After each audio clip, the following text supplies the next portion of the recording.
So we've had a lot of different speakers in the lecture series. We've had people who are activists in major nonprofits. We've had prominent lawyers within the movement, like Shannon Mintner. We've had artists. We've had a number of scholars come and talk. But today we have something that is truly exceptional and special, something that I'm really, really delighted to bring together. So often, even in queer studies, we don't really recognize and value the people who are on the ground making our community work, making our culture come together, and connecting people to one another in the really intimate and wonderful way that only drag and club culture can. And so today we have a discussion about drag family from one of the prominent drag families of San Francisco. Juanita MORE is the person that I first connected with around this. Miss Juanita MORE has been involved as an activist in the HIV/AIDS community in San Francisco since the mid-1980s and remains a tireless activist, fundraiser, DJ, community builder who continues to break ground with her style and generosity. She's going to share her drag family and explain what that means. And the way in which support, activism, and community can create this really powerful alternative form of belonging that's very important. She has been recognized in many different ways for her efforts by the Richmond Emmett AIDS Foundation for outstanding work within the community. In 2005 was nominated as a Grand Marshal in the San Francisco LGBT Pride Parade. The Sisters of Perpetual Indulgence proclaimed her a saint in 2006, the same year that she completed the Sing Me Spanish techno music video for the New Pornographers. Juanita hosts the weekly Booty Call Party in the Castro and the monthly Beat Pig event in the South of Market area of San Francisco, as well as throwing a super fun annual benefit supporting different nonprofit organizations at Pride every year. Glam Amor, during his heyday of New York nightlife in 1983, Mr. David began performing as the legendary Glamamore, co-founding and producing New York's boy bar beauties. She has performed throughout the globe at many mentionable and many unmentionable venues, large and small. Glamamore has cast her spell and warped minds with wit, histrionics, and to quote Andy Warhol, the biggest mouth in the world. Candi Gurl, when growing up, was always fascinated by gender. Who isn't? Pushing those boundaries through her middle school, her early school years, often in the face of fierce ostracization from her peers. As a 19-year-old torn with the need to be surrounded by fellow freaks and all things beautiful, the impeccable style and deep sense of community that the House of Moore represented was a natural fit as the family she didn't know she was looking for, but could never live without. That's so great. That's a great one. So let's welcome them all down.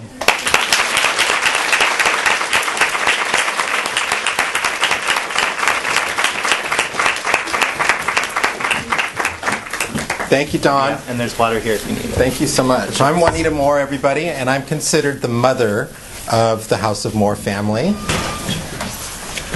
I'm the grandmother. I'm Glamamore. I'm her mother. That's my little baby. But she sort of still runs everything.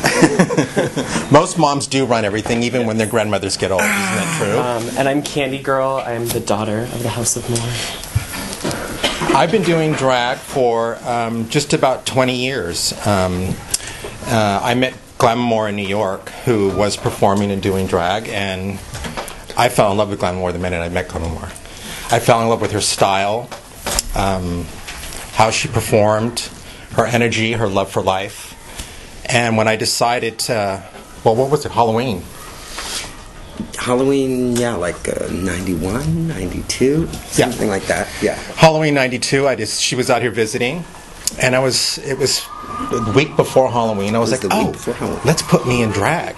I'm sorry. Sure. It was right around Halloween in 91, and Glamamore was visiting me, and I decided that I wanted her to put me in drag, which I thought was a horrible idea. It was a horrible idea. It really was. I didn't grow up really wanting to do drag. I wasn't a little kid that was in my mother's closet trying on her dresses. It wasn't a sexual thing for me, but it was style and it was fashion. And as a joke, that one night, I wanted to get up and drag. For one night, yeah. And we, like, she was such a guy. I can't even, so for like a week prior to, like, trying to make her walk down the hallway, this 20-foot hallway in pumps, and I wanted to cry the entire time. I was like, you look like a truck driver. I could not walk down a hallway 20 feet long in heels. Just, like, I literally could not. I was holding on to the wall. And they were baby heels. And they were little tiny heels like this. So the night we're going to do it, I mean, like we'd already known each other almost 10 years, and I'd never looked at his face in any kind of way like, oh, I'm going to put makeup on you. There are many people that I do look at that. I'm like, ooh, you'll be a pretty girl. But he was sitting down and we started doing his makeup, and I was like, you have almond-shaped eyes. We're fine. And we put the makeup on. We put the gown on. And then she went down the hallway walking like a truck driver to go pop her wig on. She came out of the bathroom, and all of a sudden she sashayed down the hallway.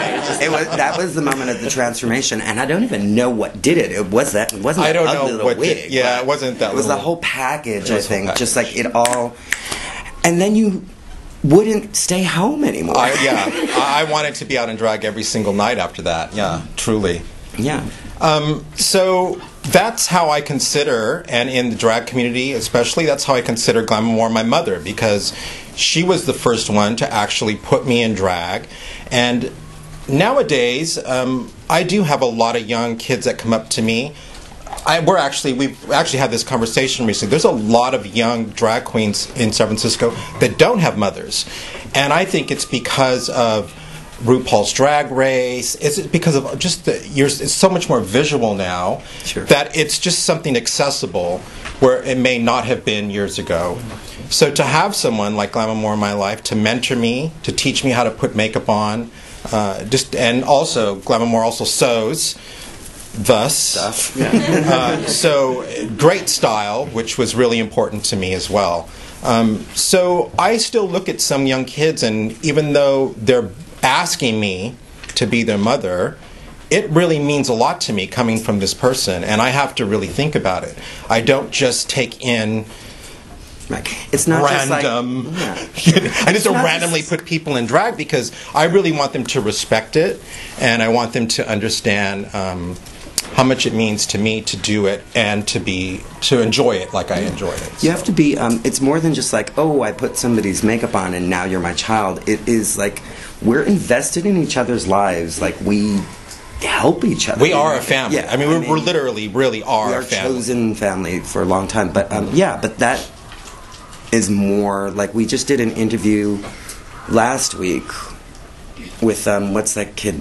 Some Alex? Kid from Alex from Berkeley. You did that too, but he was asking us about that, and it really came down to me that it is so much more of like, it's like it doesn't matter to me what you wind up looking like at the end of the day. I have a lot of ugly children and a lot of pretty children, but it's more the camaraderie. It's like how that we want to share time and ideas and all of this. And I have two drag daughters, and Candi is my first drag daughter. And Candi and I met when you were 19. Mm-hmm. We met when we were 19. I did an event at the LGBT Center, and you were working that event. And I immediately felt a connection to this person when he was not in drag, and knew somehow there was some connection. We just knew we were going to be friends forever. We didn't know that day that it was going to be drag. No, that didn't happen for a few more years. That didn't happen for a few more But you years. always told Tyler that you were going to put me in a dress one day. I knew I was going to, but you fought it for a while. You did. You're like, I'm a boy. Well, and I used to do like drag in high school. I really love Candi's story about growing up and being in middle school and high school. Yeah, not far from because it's really a great story about coming out and in a community that doesn't always accept who you are, what you're doing, and I want you to share that with them because it's pretty awesome to me. I grew up in Paradise, near Chico. It's a little town up in the foothills. Can you speak up a little bit? Yeah. Sorry. And I never really felt like I really fit in anywhere. I was never like the sort of normal boy in any sense. And I started like, I came out when I was 13 when I was in middle school.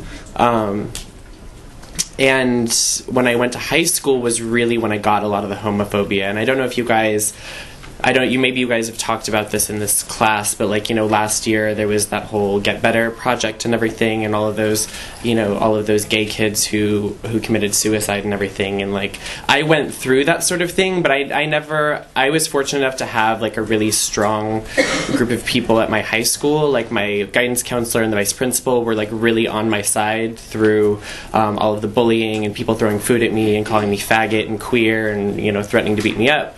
But I was also, had a little more balls too. Like I was sort of, like I would come to school and I would wear a wig, and I knew I would get shit for it, and I knew, I knew, like, and I would wear a feather boa and a tiara and all those very stereotypical gay things. But it wasn't necessarily because I wanted to be a girl. It was just sort of because I wanted to piss people off a little bit, and I was like, you want to call me a girl? Well, here you go. Like, yeah, exactly. And then they had this thing called the lip sync contest. And and I was like, oh my gosh, that's perfect. This is exactly what I want to do. And that was like the first time I really sort of done something like that. Like I'd been in drama class and stuff, but like that was the first time when I was like, ooh, this is good. This is fun. Like, putting on a wig and it wasn't any sort of like drag. I didn't have anyone to show me what to do at all. But I did that a few years in high school, and then everyone sort of got used to me, and then things got comfortable. And then I moved here as soon as I graduated from high school because I just had to get the hell out of the little town that I grew up in. And I always knew I wanted to come to the castle in the sky, in the clouds that was San Francisco. And knowing that I wanted to... You were also telling me, too, that one of your guidance counselors that you really loved is still having those similar situations at your school today. Yeah, I had my guidance counselor, I guess it was last year, before all of this stuff happened with the Get Better project and all of that. She called me and emailed me, and she was like, I have a student who is going through similar things that you did, and he was, and like people are really cruel to him, and he had already attempted to commit suicide, and they had like put him in like psychiatric observation, and he was sort of like going through a lot of those things. And she called me just to sort of be like, would you be okay with talking to him, and sort of like telling him about your experience, and that things are things change and like and if you could see some of the people that I went to high school with now, I look amazing. I'm just like, I don't know. And that was really powerful to feel like I had that much of an impact, that my guidance counselor felt like I could have that. But yeah, and then I moved here to go to college. I went to San Francisco State and didn't know a soul, and I was volunteering, and I met Juanita at that benefit, and I just started hanging out with her and going out with her like every single night. I like to go out a lot. Yes. But it's my job. That's what I tell people. It is her job. But it's a full-time job. It's a full-time job. Yeah. My sister calls it mingling. Professional mingling. Professional mingling. Yeah. It is a full-time. But yeah, I just felt instantly connected. Like Juanita just makes you feel special when you're around her. I can't describe what the feeling is. Like you just feel really, in which she's really successful. Like she kind of includes you in the success without it being forced, or and everything just felt very organic. And when she asked me to be her drag daughter, I just was like, I had gone to a couple of her parties and just gotten up in drag. I had never asked her to put me in drag. And then we were doing a benefit, and she was like, here, let me put you in drag. And we were doing sort of like this 80s, like, workout number thing, and she put me up in drag and did my face, and that. When did I was do sort it of for you? what For happened. school, though, didn't you do That's what it was. That's what. Oh, that was. was for school. Yeah, that's what it was. And then, So yeah, and this is my daughter to me in all parts of my life. I mean, we do drag, but even outside of this, like, we take care of each other and cook for each other. last We're night. invested in Last each other's night- lives. Last night yeah, we made yeah. dinner for each Yeah, other. I mean, if she needed money, I'd give her money, whatever. Like, total family unit for sure.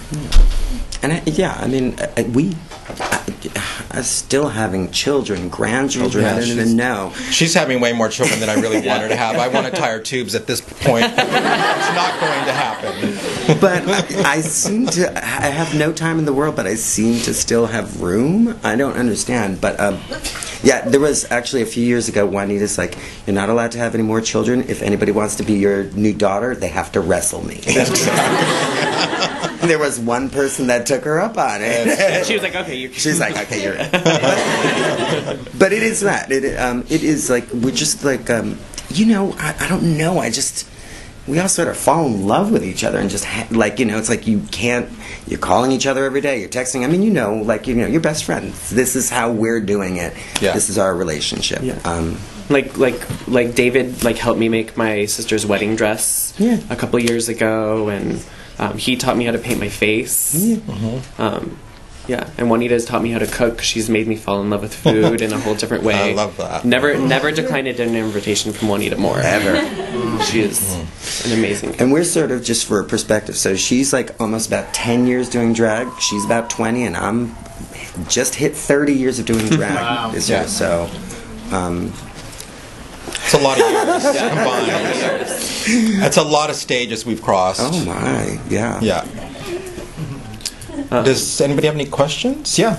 I was wondering, do you have biological children? I don't. No. I'm. And No, I do not either. just wondering. Almost happened once.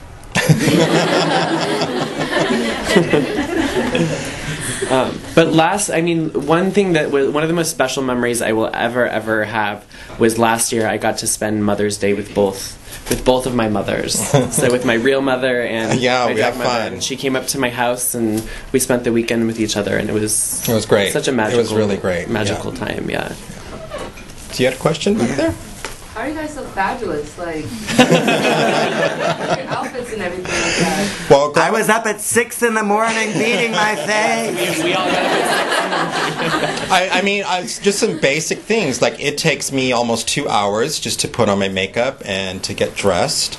But I'm pretty. I'm a planner. So, and this week alone, I'm working the next 5 days straight, and that includes flying to LA and flying back here. So I've got all my dresses laid out. My wigs are at my little wig shop getting done. If I can get her to squeeze in an extra dress for me, I'm gonna have an extra dress this week. But it takes a while to get in drag. I mean, we do through a lot of events, but we're 6 months planned out. I mean, it is sort of a full-time job. It is my full-time job. This is all I do. I do drag professionally, and I travel all over the country. I DJ, I perform, I host a lot of nonprofit events here in San Francisco, which is really great. I'm proud of the work I do, even though I don't really think about it. Yeah, I don't know. It's sort of just feels like a uniform. It's like, this is my janitor outfit at this point. But it does. It's just sort of like, okay, I'll throw on the sequin gown. I mean, some of you saw me. I had nothing on. I went in the bathroom and was like, okay, sequin gown, put on. Yeah. All right, fine. I'm trying to think, how many gowns do you think you've made for me in 20 years? I have no idea. I mean, just a wild guess. Well, I thought we were sort of about 100 a year. It's about 100 a year. I have a storage unit that we just switched everything out of the storage unit from in garbage bags, because it was literally in garbage bags. Yeah. I would literally wear a We gown. had no idea what they were. Yeah, and I'm famous for not wearing the same thing over and over, so I would literally take off a dress and I would shove it in a garbage bag and it would go into my closet. So we got feathers. Silks, feathers, jewels, beads, sequins, everything. So we got the storage unit from me and we just organized it with clear bins by color of dresses. She has 4 boxes just for orange. Yes. And pink. There's a lot of pink. There's a lot of pink. So we like pink. But I have hundreds and hundreds and hundreds of dresses that this person has made for me, which are just unbelievable. Amazing. So glamour, yeah. And we get inspired. I get inspired by so many things. Like I'm inspired by color. Yeah. Color inspires me. Nature inspires me. A motorcycle inspired me. One time we made a dress because I saw a motorcycle with flames on the side of it. Yeah. I mean, things We made you a inspire whale me. for Halloween. She was a killer whale. I was a killer whale for Halloween. Well, this is one thing about me. I really love being animals, and I don't know what it is, but I want to look very couture in my animal outfit. So the first one we did for me was Great White Shark. So if I was walking towards you, you would have thought I was wearing this gorgeous 40s gown. Very fitted. But the minute I turned, there was this dolphin fin off my back. Completely three-dimensional, padded, stunning, with a tail that had a little string that was bouncing off of me in the back. It was just incredible. It's and that so was stupid. satin and sequins. It was just lovely. Yeah. That was the start of my fetish for wanting to be animals. Yeah. So this last year I wanted to be a killer whale. Yeah. Oof. And that was and you know that, like you were saying, you were at that party in New York and they were like, oh, that's a lovely dress. And then I just flipped up this Turned hood around. and it had teeth running all the way around it, and there was teeth like this, and it looked like I had just been taken over by the whale's body. Can you maybe say why drag is important for you, and then why you think it's important for the community, each of you?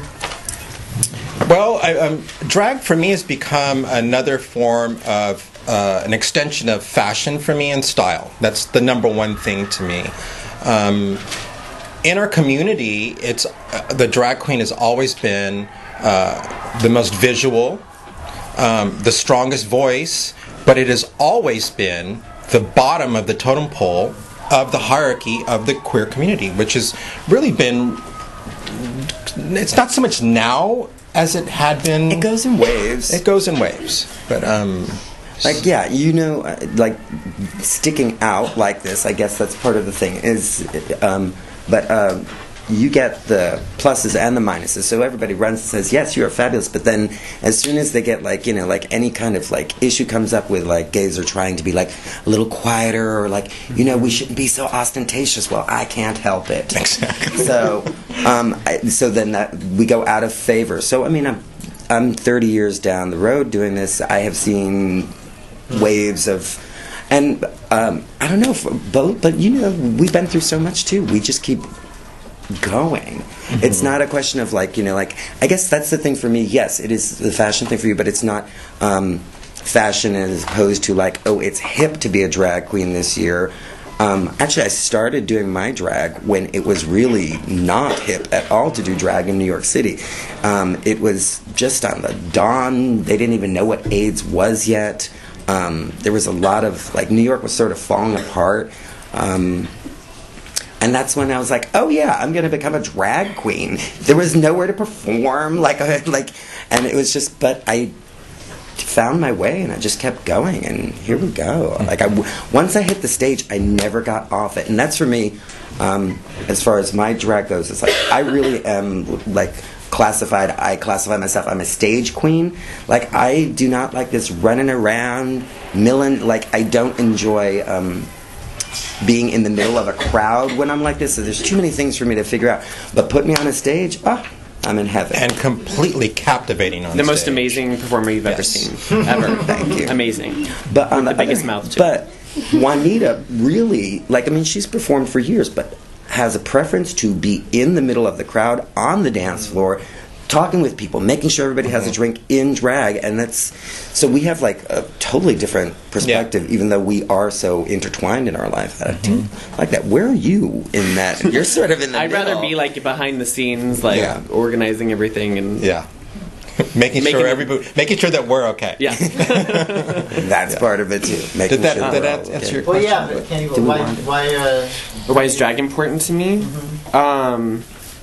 I mean, I think there's something like underlying that's kind of political about it for me. I mean, it's not implicit, but it's sort of like, especially like Juanita was talking about how it sort of has this rise and fall and in the community, and they're sort of on the bottom part. But there's also this part of like, I feel like the queer community, especially, I don't know, in the last 10 years has become like kind of internally homophobic a little bit. Like there's this straight acting mask like sort of thing that's going on, and like anything that is remotely like related to a woman, I feel like has become made a lot of gay people kind of misogynistic. I mean, gay men specifically, I should say that has been my experience, and I think it's still sort of that connection to me from when I was in high school is just sort of being in your face about it a little bit. But also I think a part of it is like, as long as people are sort of don't have problems with gay people and drag queens and have problems with it, we're going to be here, you know, like it's like we're not going away, and it just feels good. It just feels, I mean, it's a lot of work. It's very liberating. Yeah, it's really liberating. It's weird what happens when you do this, because you spend 2-3 hours like putting on makeup, or you spend like a couple weeks like making a dress or something, and then 3 minutes. Yeah, and then for that 3 minutes, and it's just like, it's this weird ethereal feeling, and it's just this magic that you just have to experience, really, to really understand it. Yeah, I mean, I work so much that there truly are nights where I just don't want to get in drag. Yeah. I don't want to shave. I don't want to paint my face. Of course, I have to go. I got to get there. And the minute that I'm in drag, I am so happy to be in drag, and I can't wait to go do what I got to do, whatever it is. And it happens to me every single time. When you're not dressed in drag, do you identify as male or female? I identify as male. I think all of us, the three of us. We all do. Yep. Mm-hmm. Yeah. Sometimes when I'm in drag, I'm still a dude. Like, but I call her Juanita in and out of drag. And most people do. Most people do in my community. Even when I'm out of drag, they call me Juanita, and it's a joke for me. They always say, "Well, what should we call you?" And I was like, "It's not a bad thing to be Juanita Moore in San Francisco." Exactly. I mean, I've walked in as a man into a restaurant, and they've said they have no reservations, and I look at all the waiters, and I'm like, I know all the waiters. I can probably get a table right now. Just tell them Juanita's here. And it always works. Regarding this family that you guys have created, which is really awesome. I was adopted later in life, but I still have like communication with my biological family. Do you guys still have communication with your biological family? And has there ever felt like there's like a discordance, like the biological family that feels like they have a claim on you, but you are so strongly, pulled towards this chosen family? My family's from the East Bay. I was born and raised in the East Bay, and they're still there, and they're so supportive. They come to events. My brother loves to work any event that I could pay him to work at. He's a big macho guy. Oh, yeah. He just loves it.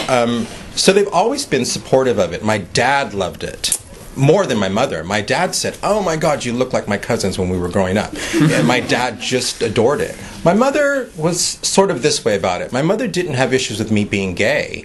She did have a little bit of issues with me dressing in drag. My mother was a tough woman, though. I think initially, though, too, it was, you also had a few friends at the time, too, who were like, "Wait, now, are you going to become a woman? Like, what is this going to be?" And they didn't like. Well, I think parents feel that way and think that way when they see their son dressing in drag. So, sure. Right. I mean, so for me, I would say in general, though, my family is really super, super supportive and amazing. Yeah. I have no family left. So, but that's this is my family. Yeah. But I have been. I left home at a very young age. My mother and I got very close before she died, so we got that back. And even though we were in completely different worlds, we still had a really good connection. But I started claiming a family really early on, Outside of your biological family. Yeah, outside of my biological family. And maybe it was because I didn't feel such a strong connection. The people that I felt the strongest connection with, like died when I was younger. So, so yeah, I guess I just needed it, and I went and got it. Yeah, I mean, I feel like I have a strong connection between. I don't feel like there's any animosity towards my family here.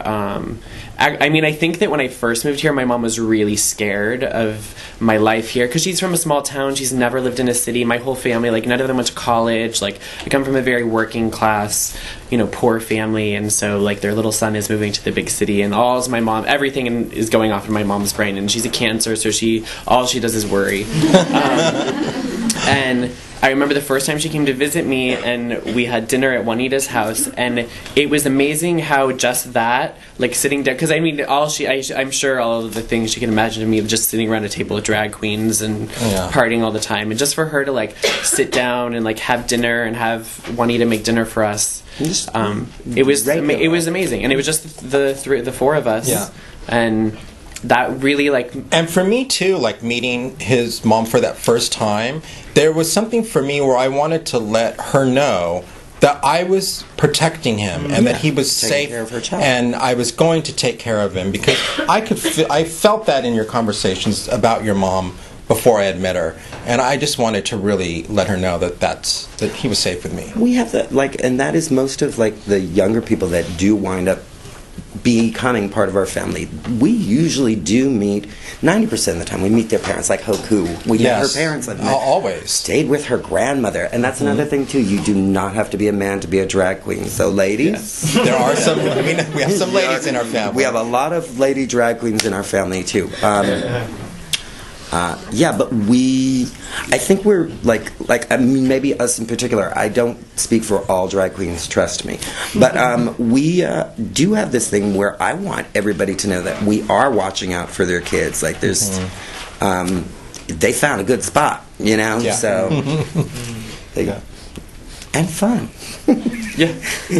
Yeah. Do you guys work for a company? Well, you could. Are you associated with any sort of... No large companies. I mean, it's like we're like, she's had her own business for like about 20 years. I'm like been a freelance artist for 30 years myself, so it's more like that. But as a drag queen, I've been working on my own as a drag queen for probably the last 12 years. Yeah. There was a switch for me about 12 or 13 years ago when a little more, actually. I mean, I had been working a day job and doing drag at night, maybe 15, and doing drag at night. But something just clicked, and I realized, which I had always been since a little kid, I realized I was an artist, but I was never really working as an artist and making money. And then it just switched, and that's when I really just decided to do drag full time. And I do have a thing too that I do with most of the people that become part of my family. I'm like, quit your job, because they're like most of the people. Like, I believe that everybody does have something that they want. That's artistic. Do. That's the thing. It's I love to really scientists to bring out. Too. Do you know what I mean? People, like whatever you're passionate about is what you should be doing. And it's like, I like when somebody complains that, like, I hate my 9-to-5 job. I'm like. And a lot of time, but a lot of time, the kids that I meet that say how much they hate their 9-to-5 job, they have no idea what they want to do creatively. Right. They have no idea what that energy is in them. They've not found it yet. And and I love to draw. I love to draw that out of people. I think I'm drawing that out of Candi Gurl in baking. I think that's gonna happen. I had no idea I wanted to be a drag queen. That was just so felt like an accident that happened. Like I fell into a dress one day. I'd been sewing most of my life, so from a very young age. So I was always. I mean, I did acting and singing as a kid, but not to any great degree. Like, I mean, a few things, but it was really like I had a friend at the time that was like, hey, I'm going to start this club. You're really like sort of not doing anything with your life right now, and you're really depressed. What do you think about doing a number? And I was like, I'll try it. Okay. And I have literally never gotten off the stage since that first time. It's maybe kind of a silly question, but are there other like drag families within your guys' community? Yes. Yeah. All over. You will find that like pretty much in any city where there's like more than 2 drag queens. I mean, they may be all shady and hate each other, but I think they do consider each other family. No, we're sort of corny and nice for drag queen. I don't think you have to be shady to be a drag queen. Heard of, like, the idea of like a family before you guys met each other, or when you met each other you instantly just knew, or? Yeah, I mean, I don't ever feel like, I mean, when I met Juanita, I don't ever feel like it was like oh, I need a family and this is it. Like, I feel like it happened really organically. Yeah. Like, we all kind of needed each other in some way, and it was never expressed, but it just sort of became this thing, and it, you know. How many sons do I have? Oh, I don't even know. She didn't want to have a drag daughter. I really fought it. I think I have 16 boys that I really consider. They're also really part of our lives. Grandchildren. And they're really her brothers. Some of them are hateful, but we still love them. They're brats, I should say. They're not hateful. The boys they're are brats. shadier than the drag queens in our family. They are. But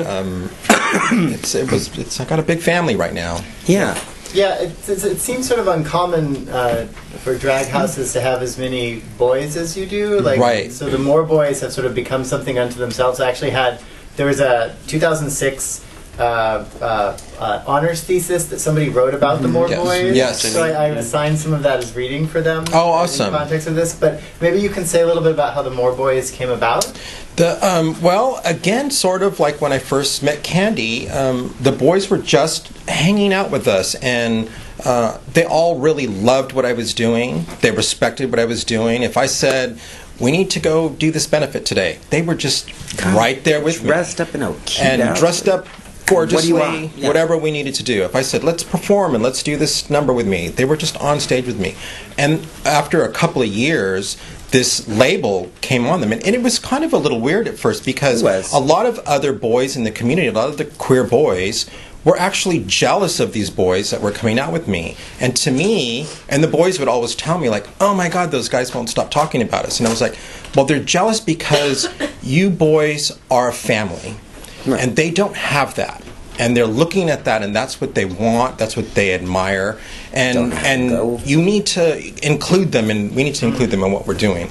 So that's sort of how the More Boy thing sort of started. Yeah, it wasn't a plan or anything like that. No. You know, honestly, like for the More Boys too, I mean, Juanita was the original More Boy because that's how we were back in New York. It's like long before the drag ever came. Like, I mean, like Michael and I would just like run around together, and he would make sure I had my drink when we were at the club, or like carry your bags, or man zip purse your back of your dress. Go ahead, yeah. So they were totally unavailable to come with us today.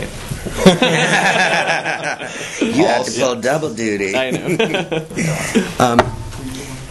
Yeah. Yes. So, Could you clarify something for me? Yes. I'm a little confused. Okay, so you were saying that there's female drag queens and then there's more boys. Can you explain that? What, you know, as far as the dress or the gender or the biological gender, or how that works? Well, the More boys in my life they're boys. They're always boys. Biological. No. Yes, biological boys. I'm sorry. Confusing me. Yes. well, there was one that the last one was going to be. I don't know. We'll see. There's one new one-ish kind of. But yes, they are. And I don't have any faux girls in my life, any faux drag queens in my life right now. They're not part of my family, but Glamamore does. Yeah. And those are biological girls who love to get this dressed up. Yes. I mean, to this extent, or some of them even more so. Even more than this. Yeah. So, but all the boys, I mean, I've probably put all the boys in drag once, but I always knew that none of them were going to continue to do drag. Candi was the one that came through. Of all of those, because she was a More boy, a little baby boy. Yeah. Did that clarify your question? So the More boys don't necessarily dress in drag. No, they do not. No, they dress in boy like drag. They're just actually, because we drag. do put them in cute little outfits, and sometimes they're wearing little bits of makeup, but they are definitely in boy drag. Yeah. Yes. What is boy drag? Okay, I was just going to get to that. Well, sometimes it can be like, well, they're all pretty beautiful to look at and all look different, but we've put them out on a given evening wearing like just like lingerie on the top, but like boxers on the bottom. Do you know what I mean? But not looking like they were a girl in any way, shape, or form.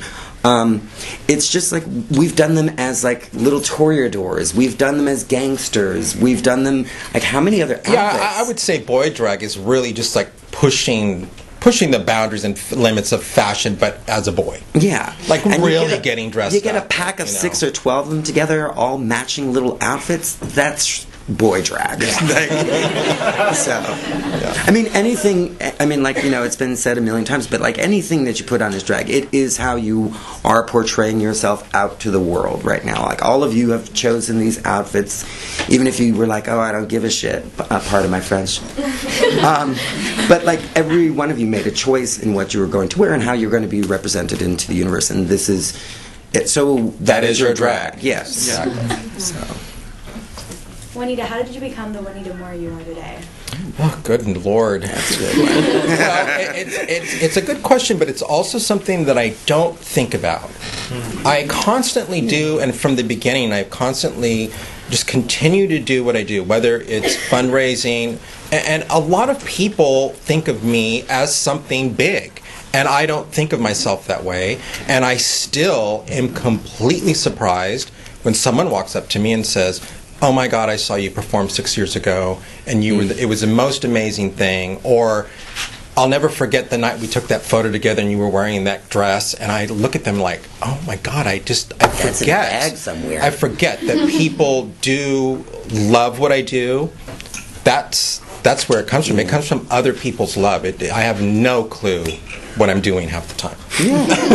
I don't think, none of this is very plotted, you know, like us growing together. It is very organic, the whole way all of this happens. I mean, I don't, like, you know, like we have like shows planned for 6 months, but other than that, it's not like, you know, like by next year I'm going to be this big as a star. Right. We don't have, I don't have that. That's not in my head or my heart. It's like, not in my head or heart. It was never in my head or heart to be popular. No. Like those kind of things. That's never. Especially like, well, I don't think you had that, but like, I mean, when I was growing up too, I was similar. Like, I was not popular.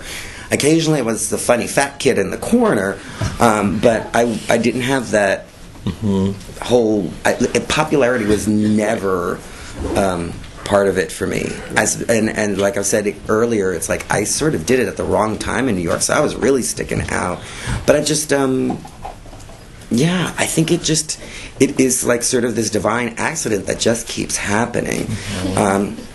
So I would just base it on other people's appreciation and love for what I do. That's what's made my name big in our community, and I just keep doing it. So you each became or decided to be drag at certain times throughout the years. Do you think either of you had a harder time or a tougher time figuring out how you wanted to be drag? And for me, no. I mean, I had a really great mentor. I mean, I had met Glam Amor in the 80s. He was performing, and I was not doing drag. And I just really, in my head, maybe in the back of my head, I was like, that is the drag that I love. There's different styles of drag that people love. Absolutely. There's swamp drag, which is not pretty at all. to some people. To some people, right, of course. I mean, there's this. Do you know about the Sisters of Perpetual Indulgence? Have you seen? I mean, that is a style of drag, and that particularly is not the style that I want to run around in every weekend. But so, for me, it was particularly seeing this. Yeah, I didn't have a drag mentor at all. I just sort of like, again, I feel like I just sort of keep going with this thing. I also, like, I've hit different points over the years. Like it seems like every 10 years I sort of get this like great new awareness of like what I'm doing this for, or, like new element.